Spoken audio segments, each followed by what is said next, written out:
This boy is blessed with the power of magical origami, but he has to follow one strict rule. He must not stay out after sunset. Despite being extra careful, the boy eventually breaks the rule and puts his whole life at risk. On a dark, stormy night, this poor woman travels the sea to save her baby. She has special powers and uses them to break through the waves. Unfortunately, she doesn't notice the wave behind her and it washes her to the shore. The woman doesn't care about her injuries and rushes to check on her son. Luckily, he survived. They take shelter in a cave and spend several years there. As the baby grows up, he also develops unique powers. The woman names him Kubo and teaches him the art of origami. As she has grown old and weak, the boy takes the responsibility of bringing food on the table. Every morning, he visits the town and performs a street show to earn some money. As he plays the music, his origami puppets start to move by themselves. Others don't know about his powers and assume that it's just an illusion. Kubo uses the puppets to tell the story of a mighty samurai named Hanzo. His family was taken away, and his army was destroyed by the evil Moon King. Hanzo traveled distant land in search of a magical armor suit, which is the only weapon that can defeat the Moon King. The armor was made of 3 pieces: the unbreakable sword, the impenetrable breastplate, and the invulnerable helmet. Before Hanzo could gather the armor, he was attacked by the Moon King. The two sworn enemies were face to face. Before Kubo can finish the story, the evening sets in. His mother strictly warned him to return to the cave before sunset, so he leaves the story incomplete and rushes towards the cave. After eating dinner, the mother tells Kubo the same story of the samurai. Actually, Hanzo is her late husband, and the Moon King was her father. Despite being a family, her father and sisters killed her husband, and also stole Kubo's eye. Kubo doubts this story and wants to know more details, but her mother has forgotten some parts due to her illness. But she is sure of one thing: her father and sisters are evil, and they will try to find Kubo. But if Kubo never stays outside during the nighttime, the evil sisters will never find him. Besides that, he should always keep on his father's robe and carry the monkey charm with him. As the night gets darker, they both go to sleep, but the mother suddenly wakes up from a nightmare. Kubo immediately rushes to her, but after each such nightmare, the mother loses a small part of her memory. The next day, when Kubo visits the town, he finds everyone preparing for a festival. An old lady calls him to sit down and asks why he never stays after sunset. The festival will be more colorful during the nighttime with fireworks, dance, and large feasts. But the most important part of this festival is the lanterns. People use these lanterns to talk to their dead ones. The old lady also uses them to talk to her dead husband. She suggests that Kubo should also make a paper lamp and try talking to his father. Kubo agrees and goes to the cemetery. He places the lamp on the altar and says everything he always wanted to tell his father. He explains how grateful he is for getting protected from the Moon King and the powers he is blessed with. The only thing that worries him is his mother. Day by day, both her physical and mental conditions are getting worse. Kubo wishes his father was here with them. All the other kids can see their loved ones already and send away the lamp. But Kubo doesn't get a single glimpse of his father. He breaks the lamp in anger but regrets his impatient behavior. Suddenly, he realizes that the sun is setting in already. Before he can return to the cave, 2 mysterious women start calling him. They are wearing scary masks and keep moving forward gradually. They talk really politely and feel grateful to finally meet Kubo. But all of a sudden, they start asking for his other eye, because the Moon King wants it. Kubo gets really scared and runs to save himself. He reaches the town and asks people for help. The evil sisters don't leave so easily and bring storms to the poor town. Kubo turns towards the cave before he can reach there. The evil sisters attack him again. Luckily, his mother gets in the way. She uses all of her power to defend her son and gives him wings. He tells Kubo to fly away and find the magic armor. It's the only way to defeat the Moon King. Kubo gets lost in storms and falls unconscious. After several hours, he finally opens his eyes on a snowy mountain. The only one beside him right now is a giant talking monkey. Kubo starts looking for his mother, but the monkey says that the mother has died. Moreover, the town was completely burned down by his enemies. The monkey brought Kubo to the far lands, but they must keep moving as the enemy is not far away. Kubo rides the monkey and they reach a safe spot. Afterward, the monkey cooks some food and asks Kubo to eat it even if it tastes really bad. He must stay healthy to face his enemies. The monkey finally introduces herself and explains how Kubo's mother used the last bit of her strength to save Kubo and bring the monkey charm to life. The only purpose of the monkey's life is to protect Kubo at all costs. The evil sisters don't eat or sleep, so they are continuously searching for Kubo. That's why they must find the armor as soon as possible. Kubo gets really sad after realizing his mother also sacrificed herself for him like his father did. He keeps staring at the hair strands of her mother left behind. The monkey takes the hair and makes it into a bracelet so Kubo can keep it forever. They go to sleep as the next day is going to bring more miseries. Kubo suffers from nightmares and gets woken by the monkey. He did origami magic in his sleep and made a paper samurai. The little samurai keeps pointing in a specific direction. As Kubo and the monkey don't know the location of the armor, they decide to follow the paper samurai. On the way, Kubo keeps playing with origami, but the monkey asks him to stay alert as the enemy can attack any time. As the monkey says this, someone kidnaps Kubo from behind. The monkey rushes to save the boy, but the kidnappers don't seem harmful. It's an armed warrior that looks like a giant insect. The warrior recognizes the crest on Hanzo's robe and says that he used to be Hanzo's disciple. He has not recovered his full memory, but remembers getting cursed to look like a beetle and wander in the far lands. The beetle is really happy to see Kubo and wants to help him. Kubo is ready to accept this offer as their quest is really difficult and they might need assistance from a real warrior. But the monkey is doubtful of the beetle, so the talented warrior shows off his unbelievable archery skills. The monkey gets shocked and allows the beetle to join them, but she still keeps an eye on him all the time. The beetle is quite friendly, so Kubo immediately grows fond of him, but the monkey doesn't like it at all. The paper samurai keeps walking forward and jumps inside a hole. Kubo and others also follow the paper samurai, who points at a giant hand. There's a sword stuck on the hand, which seems to be the unbreakable sword they are looking for.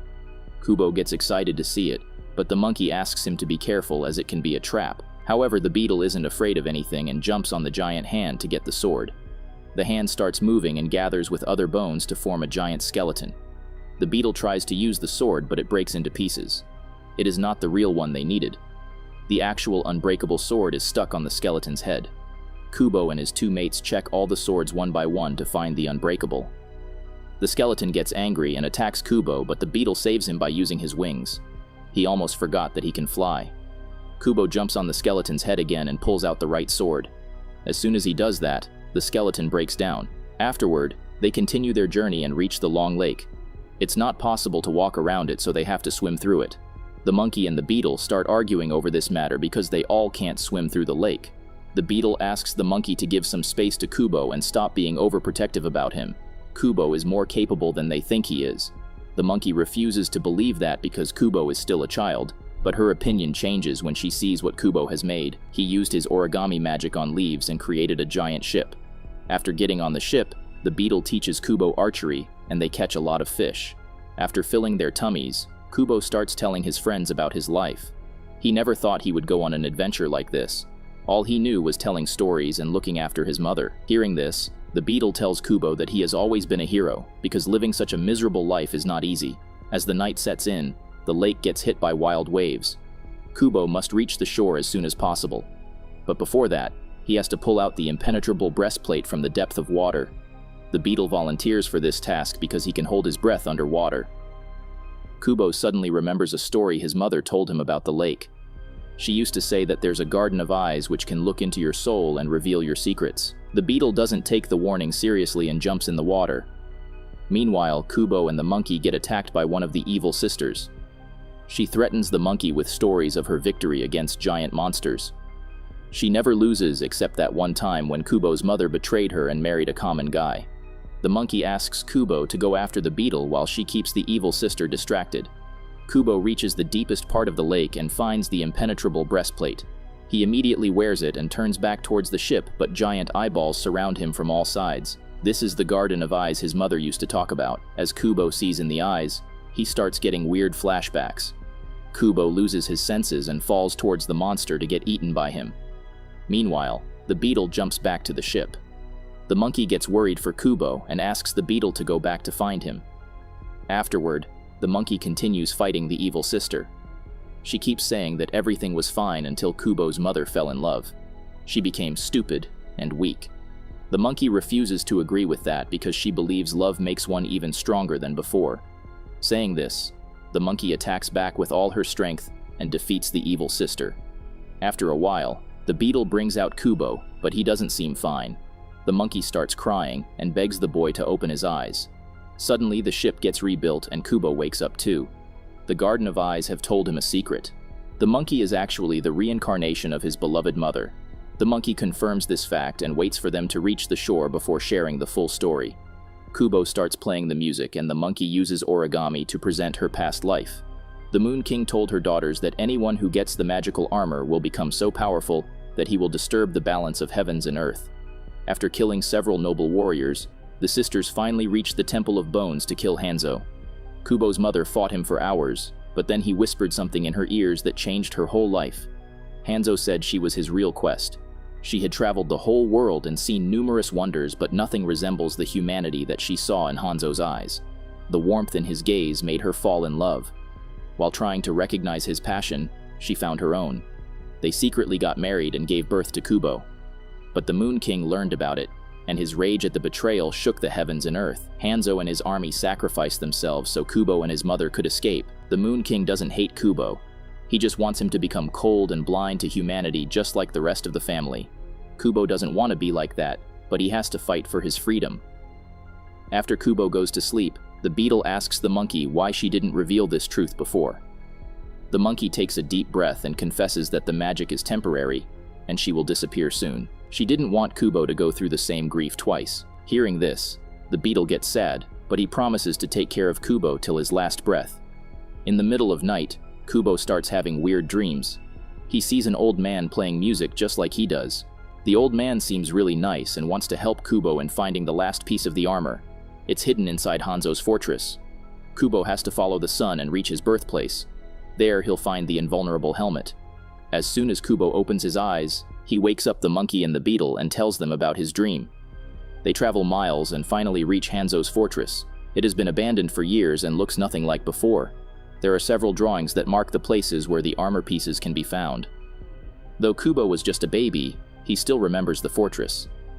This is where his father prepared for his quest, but he wonders if this place was the start of his journey, then why the helmet would be here. Suddenly, he notices a helmet symbol that leads him to the backyard. The monkey finds the actual map to the helmet, but before she can tell Kubo, they already get attacked by the evil sister. She grabs Kubo and threatens to kill him. The younger ones always looked up to their sister as she is a source of light. Everything would have been perfect if Hanzo wasn't there. Saying this, the evil sister points at the beetle. He's actually Hanzo who was turned into a monster and his memory was erased. The monkey really gets angry after hearing all the truth. She grabs the unbreakable sword and attacks the evil sister. The beetle jumps in the battlefield to protect his family, but the monkey has already gotten many fatal injuries. Moreover, the magic is disappearing too. Before leaving, she asks Hanzo to always look after their son. Unfortunately, the evil sister stabs him from behind and he dies on spot. Kubo fights back and defeats the evil sister, but he has lost his parents.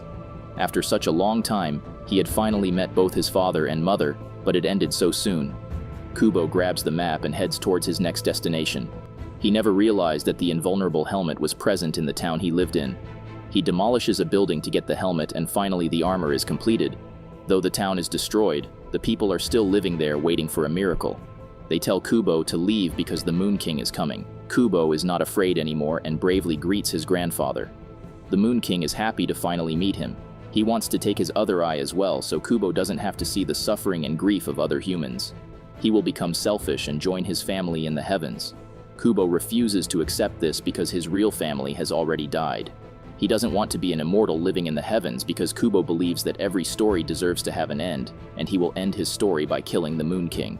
Hearing this, the Moon King smiles and agrees to fight. But unlike a mortal samurai, the Moon King turns into a giant flying monster. Kubo doesn't get scared and runs forward to face the evil.